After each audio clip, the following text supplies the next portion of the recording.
അസ്സലാമു അലൈക്കും. ഇന്നത്തെ ക്ലാസ്സിൽ നമ്മൾ പറയാൻ പോകുന്നത് ദുറൂസുൽ എഹ്സാന്റെ ചോദ്യപേപ്പറാണ്. ഓക്കെ, അപ്പൊ നമുക്ക് ചോദ്യത്തിലേക്ക് കടക്കാം. ഒന്നാമത്തെ ചോദ്യം, യോജിപ്പിക്കാം. അഫലാ അകൂനു അബ്ദൻ, എന്താണ് വരിക? അനുഗ്രഹങ്ങൾ അഭാസകരമാണ്. അൽ ജമാല ശുക്കൂറൻ, ഹൃദയം നമ്മുടെ ശരീരം. ഇതിലേതാണ് വരിക? യെസ്, ഫസ്റ്റത്തെ ആൻസർ എന്താണ്? ശുക്കൂറൻ. ഫസ്റ്റത്തെ ആൻസർ ശുക്കൂറൻ.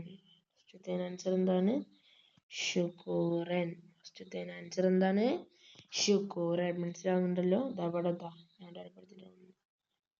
ശുക്കൂറൻ. ഒന്നാമത്തത് ഏതാണ്? ശുക്കൂർ.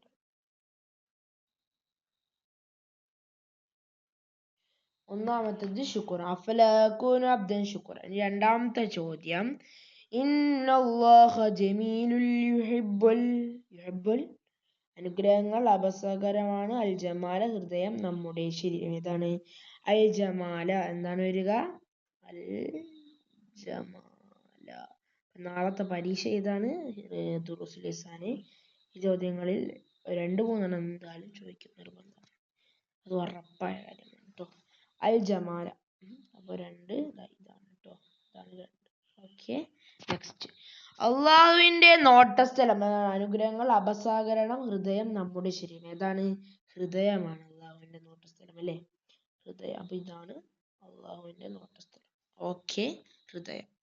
ഒരു രാജ്യത്തെ പോലെയാണ് എന്ത്? നമ്മുടെ ശരീരം ഒരു രാജ്യത്തെ പോലെയാണെന്ന് എത്രയോ പടത്തിൽ പഠിക്കുന്നില്ലേ? ഒരു രാജ്യത്തെ പോലെയാണ്. അപ്പൊ നല്ലോണം പഠിച്ചിട്ടാണ് നാളത്തെ പരീക്ഷയ്ക്ക് പോവാൻ. അടുത്തത്, അന്ധമായ അനുകരണം. അഭാസകരമാണല്ലേ അത്? അന്ധമായ അനുകരണം അഭാസകരമാണ്. അപ്പൊ അത് 5. ഇനി ആറാമത്തത്, പരലോകത്ത് ചോദ്യം ചെയ്യപ്പെടും. എന്തിനെ കുറിച്ചാണ്? നമുക്ക് എന്തൊക്കെ അനുഗ്രഹങ്ങൾ കിട്ടി അതെന്നാണ് ചോദ്യം ചെയ്യിപ്പിക്കുക. അപ്പൊ അവിടെ 6. സെറ്റ്. ഇനി നമുക്ക് അടുത്തതിലേക്ക് പോകാം. ഓക്കെ, അടുത്തത് പൂർത്തിയാക്കുക. അടുത്തെന്താണ്? പൂർത്തിയാക്കുക. ഓക്കെ, നോക്കാം. 1. 13 മുതൽ 19 വയസ്സ് വരെയുള്ള കാലഘട്ടമാണ് എന്താണ്? കൗമാരമാണ്, അല്ലേ? കൗമാര കാലഘട്ടമാണല്ലേ അത്? കാലഘട്ടമാണ് അത്. Okay, next. 2. വികാരങ്ങളാൽ നിയന്ത്രിക്കപ്പെടുന്നവർ മൃഗങ്ങൾക്ക് തുല്യരാണ്.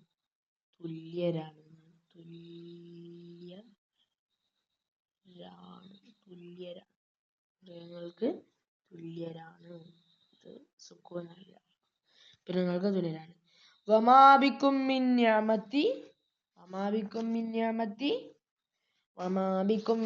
നിഅമതി ഫമിനല്ലാഹ്. 1-ാം പാഠത്തിലെ 1-2 മൂന്നാമത്തെ ഹദീസാണ് അത്.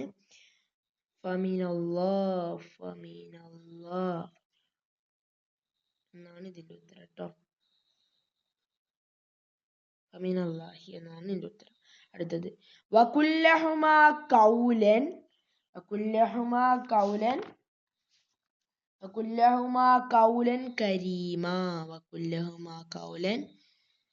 കരീമാ. എന്താണ് അതിന്റെ ഉത്തരം? കരീമൻ.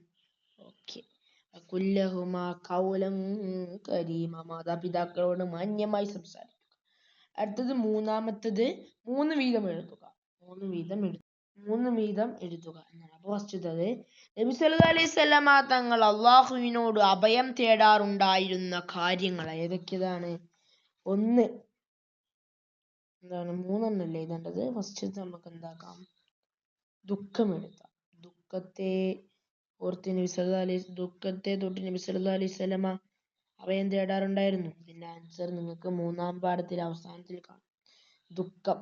പിന്നെ രണ്ടാമത്തത് ഇതാണ്. ദുഃഖമാണ്. രണ്ടാമത്തെ എന്താണ്? ഒരു അലസതയെ പറ്റി നബി സല്ലല്ലാഹു അലൈഹി വസല്ലമ കാവൽ തേടാറുണ്ടായിരുന്നു. അലസത. പിന്നെ ദൗർബല്യം, ഭീരുത്വം. അപ്പൊ എന്തൊക്കെയാണ്? 4 ടെക്സ്റ്റ് ബുക്കിൽ പറയുന്നത്. അവിടെ ദുഃഖവും അലസതയും ദൗർബല്യവും ഇതാ.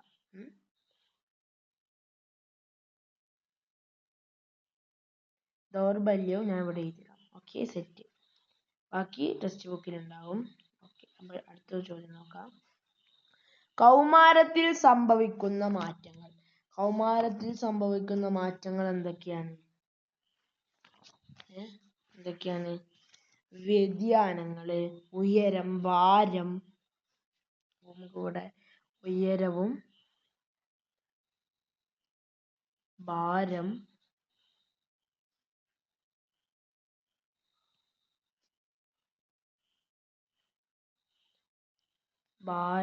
ഉയരം, ഭാരം, അതേപോലെ തന്നെ ശബ്ദം,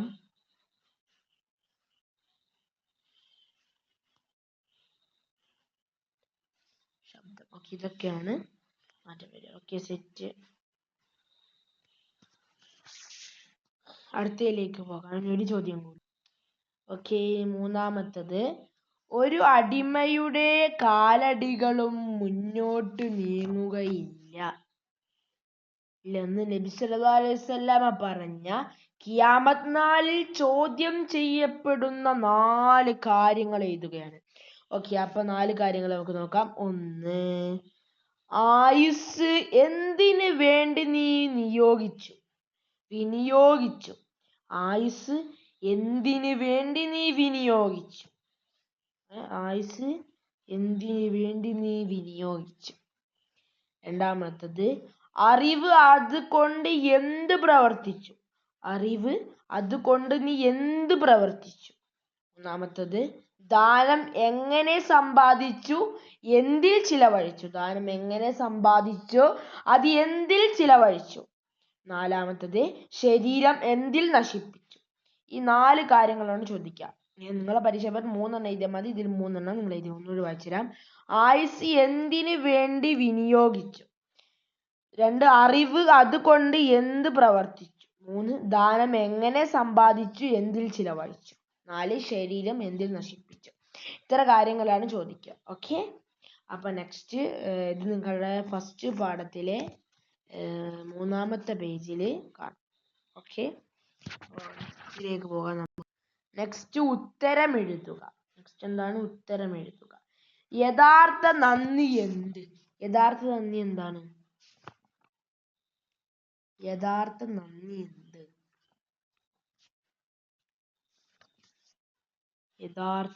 യഥാർത്ഥ നന്ദി എന്നാൽ നന്ദി വാക്കുകളിൽ ഒതുങ്ങുന്നതല്ല. എല്ലാ അനുഗ്രഹങ്ങളും എന്തിൽ വേണ്ടിയാണോ അള്ളാഹു നമുക്ക് നൽകിയിരിക്കുന്നത് അതിനു വേണ്ടി മാത്രം അവ ഉപയോഗിക്കലാണ് യഥാർത്ഥ നന്ദി. യഥാർത്ഥ നന്ദി എന്താണ്? എന്നോട് പറയാം. നന്ദി വാക്കുകളിൽ ഒതുങ്ങുന്നതല്ല. എല്ലാ അനുഗ്രഹങ്ങളും എന്തിനു വേണ്ടിയാണോ അള്ളാഹു നമുക്ക് നൽകിയിരിക്കുന്നത് അതിനു വേണ്ടി മാത്രം അവ ഉപയോഗിക്കലാണ് യഥാർത്ഥ നന്ദി.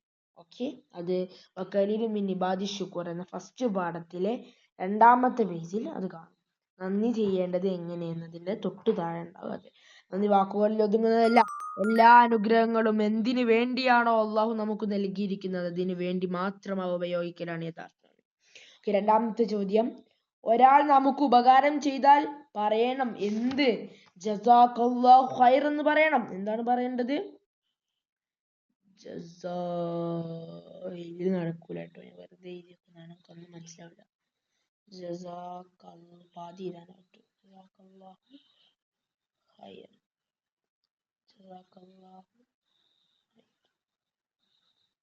ജസാക്കല്ലാഹു ഖൈർ, ഇത്രയേ ഉള്ളൂ കേട്ടോ.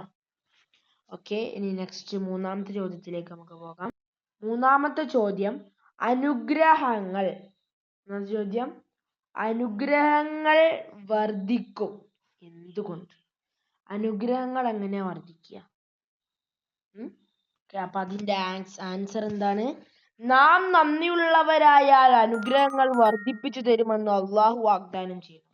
നാം നന്ദിയുള്ളവരായാൽ അനുഗ്രഹങ്ങൾ വർദ്ധിപ്പിച്ചു തരുമെന്ന് അള്ളാഹു വാഗ്ദാനം ചെയ്യുന്നു. അത് 1-ാം പാഠത്തിൽ തന്നെ ഉള്ള ഉത്തരമാണ് കേട്ടോ. ഓക്കെ, അടുത്തത് ശാരീരിക സൗന്ദര്യം. ശാരീരിക സൗന്ദര്യത്തെക്കാൾ പ്രധാനമാണ് എന്താണ് ശരീര സൗന്ദര്യത്തെക്കാൾ പ്രധാനം? എന്താണ്? യെസ്, മാനസിക സൗന്ദര്യമാണ് ശരീര സൗന്ദര്യത്തെക്കാൾ പ്രധാനം. അടുത്തത് അഞ്ചാമത്തത്, അള്ളാഹുവിന്റെ അടുക്കൽ പ്രതിഫലത്തിന് അർഹതയില്ലാത്ത പ്രവർത്തനങ്ങൾ ഏത്? അള്ളാഹുവിന്റെ അടുക്കൽ പ്രതിഫലത്തിന് അർഹതയില്ലാത്ത പ്രവർത്തനങ്ങൾ ഏത്? ഓക്കെ, അപ്പൊ അതിന് അള്ളാഹുവിന്റെ അടുക്കൽ പ്രതിഫലത്തിന് അർഹതയില്ലാത്ത പ്രവർത്തനങ്ങളുടെ ഏതാണ്? ഉദ്ദേശ്യ ശുദ്ധിയില്ലാത്ത പ്രവർത്തനങ്ങൾ പ്രതീക്ഷത്തിൽ എത്ര നല്ലതാണെങ്കിലും അത് അള്ളാഹുവിന്റെ അടുക്കൽ പ്രതിഫലാർഹമാവുകയില്ല. ഒന്നുകൂടി പറയാം, അത് 3-ാം പാഠത്തിലുണ്ടാവും. അള്ളാഹുവിന്റെ നോട്ടം ഹൃദയത്തിലേക്ക് തൊട്ട് താഴെ ആ ഒരു ഇതാണ് വരിക. ഒന്ന് കാണിച്ചു തരാം, ഒന്ന് ഇത്ര വായിക്കാം. ഉദ്ദേശ്യശുദ്ധിയില്ലാത്ത പ്രവർത്തനങ്ങൾ പ്രത്യക്ഷത്തിൽ എത്ര നല്ലതാണെങ്കിലും അത് അള്ളാഹുവിന്റെ അടുക്കൽ പ്രതിഫലാർഹമാവുകയില്ല. ലാസ്റ്റ് ആൻഡ് ഫൈനൽ ക്വസ്റ്റ്യൻ, അർത്ഥം എഴുതുക. ഇന്നല്ലാഹ ലാ യൻദുറു ഇലാ അജ്സാദികും വലാ ഇലാ അജ്സാദികും വലാ ഇലാ സുവരികും വലാകിൻ യൻദുറു ഇലാ ഖുലൂബികും. അതിന്റെ അർത്ഥം എന്താണ്?